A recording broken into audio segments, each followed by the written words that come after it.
Yang pertama yang perlu kita sikapi ada sebab akibatnya tentu. Yang sebab pertama tentu inflasi di seluruh dunia itu hampir tidak bisa terkendali ataupun tertekan. Kontraksi ekonomi global itu saya kira juga masih kondisi sampai dengan saat ini masih tidak menentu. Jadi dengan akibat seperti itu akhirnya juga akan mempengaruhi juga terutama di sektor padat karya yang akhirnya juga akan memperkeruh suasana itu khususnya di PHK. Namun seperti kita ketahui bersama bahwa proses dari sisi PHK itu sendiri kan juga masih panjang gitu ya. Oke, ini apa sih sebetulnya Pak menjadi penyebab PHK yang ada di industri manufaktur sekarang di tanah air? Ya, penyebab pertama tentu satu bahwa ketidakmampuan perusahaan itu tentu secara otomatis. Karena itu juga dipengaruhi terutama manufacturing yang khususnya orientasinya adalah ekspor. Dengan ekspor seperti itu, terutama dengan pasca adanya perang antara Ukraina dengan Rusia, secara otomatis akan berdampak karena permintaan pasar ekspor yang paling besar itu adalah di Eropa maupun di Amerika. Dengan begitu, jadi supply chain segala macamnya itu akan sangat berpengaruh. Dengan begitu, secara otomatis order itu akan turun. Nah, dengan begitu akan membebani ketidakmampuan perusahaan manufacturing khususnya. Nah, dengan begitu padat karya ini kan khususnya yang mempekerjakan tenaga kerja banyak dan tentu saja juga di situ padat karya yang dimaksud juga padat modal juga. Dengan adanya pihak ketiga dalam sisi yang lebih kita kenal adanya buyer seperti itu dengan stop ordernya secara otomatis cash manajemennya jadi tidak bergerak. Tidak adanya bergeraknya cash management tersebut, secara otomatis juga cash produksinya juga tidak bergerak juga. Nah, secara otomatis mau tidak mau, ya itu sebetulnya juga alternatif terakhir, Mbak Sania. Tidak semata-mata efisiensi juga tidak, tapi tentu itu sangat lama prosesnya. Yang pertama tentu sangat dipengaruhi ketidakmampuan perusahaan itu sendiri. Ketidakmampuan dalam hal ini ada dua hal. Satu, ketidakmampuan dari sisi katakanlah menjalankan cash manajemennya dalam arti cash flow sejauh mana. Yang kedua tentu tidak kemampuan juga untuk membayar upah. Dalam hal ini khususnya upah terhadap tenaga kerja yang begitu besar gitu ya. Dengan begitu mau tidak mau akhirnya kita memutuskan untuk mem-PHK. Namun sebelum itu proses bipartit, proses dialog, proses komunikasi dan informasi yang cukup terhadap pekerja kita itu selalu kita kedepankan. Jadi kami juga di lingkungan pengusaha juga kami mewanti-wanti bahwa proses PHK itu adalah solusi yang terakhir jika memang tidak ditemukan solusi yang lain pada akhirnya memang ketidakmampuan perusahaan. Gitu, Mbak. Baik. Karena kesepakatan antara pengusaha dan pekerja itu harus kita kedepankan bersama. Dengan adanya suatu kesepakatan, nanti timbulnya kayak apa, itu hal mekanisme yang lain kan. Kan banyak hal pengaruhnya.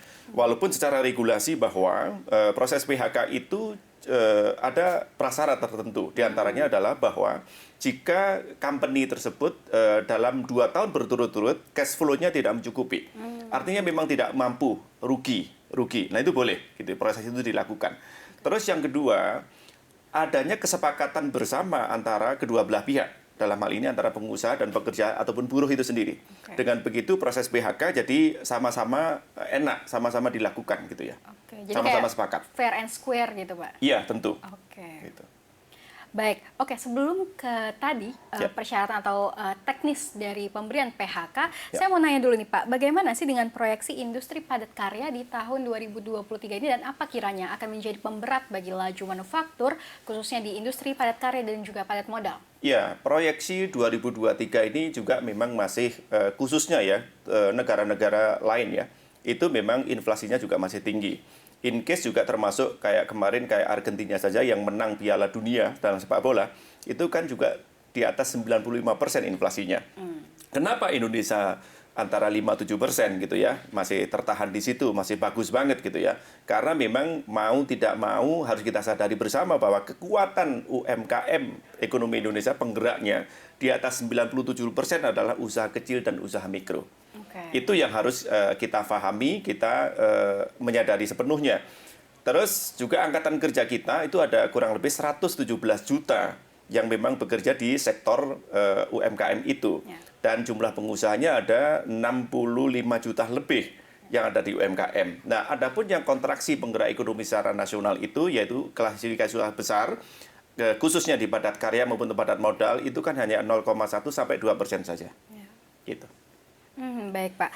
Lalu PHK ini kan memang di awal tahun sudah terjadi begitu Pak. Seperti pabrik yang ada di Serang Banten ini mem-PHK beberapa karyawannya sendiri. Nah ini kalau dari data Kadin sendiri, ada berapa banyak sih Pak sebetulnya pekerja yang ter-PHK di tahun ini, di awal tahun ini? Ya, ada beberapa yang dalam waktu dekat kemarin juga dalam tahun sepanjang 2022 ada rekan kami juga yang laporan langsung ke kami, ada yang langsung mem-PHK di 1.200 dari 6.000 karyawannya, ada juga yang mem-PHK di 1.600 kurang lebih juga dari 8.000 karyawannya, yang semua ada di Tangerang Selatan, termasuk Banten dalam hal ini. Nah, itu sebuah sama juga halnya, dan itu juga merek-merek ternama, merek-merek internasional juga. Saya yakin kita semua juga paham, jadi saya tidak akan menyebut mereknya, tapi itulah kondisi yang sesungguhnya.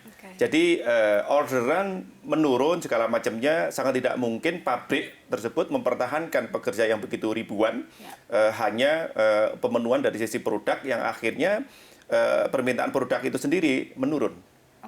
Gitu.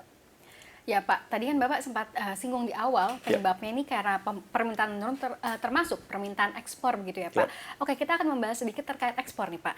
Ini bagaimana sih Pak proyeksi ekspor di tahun ini? Sama, proyeksi ekspor di tahun ini justru malah melamban juga. Jadi karena apa? Karena semuanya masih mempertahankan gerak pertumbuhan ekonomi di negara masing-masing gitu ya. Terutama yang produk yang orientasinya ekspor ini kan memang bukan kebutuhan day to day ya. Sehari-hari tidak gitu ya. Jadi tidak konsumtif lah sifatnya seperti itu. Jadi hampir semua negara khususnya kita sama-sama paham bahwa yang masih dalam kondisi pasien IMF itu juga sangat mempertahankan hal itu gitu ya. Terutama kayak misalnya termasuk Amerika pun juga mempertahankan hal itu. Padahal itu juga segmen ekspor juga paling besar juga diantaranya. Jadi banyak faktor-faktor yang mempengaruhi. Yang tidak kalah pentingnya bahwa hampir seluruh negara itu kan memang terkontraksi ya dari sisi ekonomi secara global ya. Makanya sebetulnya apakah ini terdampak? Terdampak juga gitu ya. Memang tidak dirasakan karena apa? Karena mayoritas tadi itu penggerak ekonomi 97 sampai 99% itu adalah klasifikasi usaha bawah yaitu mikro dan kecil. Dengan begitu, dengan sendirinya masyarakat kita semuanya juga masih seperti biasa saja menghadapi itu. Tetapi khususnya buat teman-teman pengusaha yang bergerak di klasifikasi usaha besar maupun menengah sekali lagi, khususnya yang orientasi ekspor, itu sangat merasakan banget gitu ya, stagnanisasi. Karena di sana ada stagflasi juga ya, artinya bahwa arus kasnya, in-out-nya itu memang sama sekali tidak seimbang gitu ya. Mana mungkin kita out-nya hanya lebih sedikit, in-nya lebih besar, itu sangat tidak seimbang.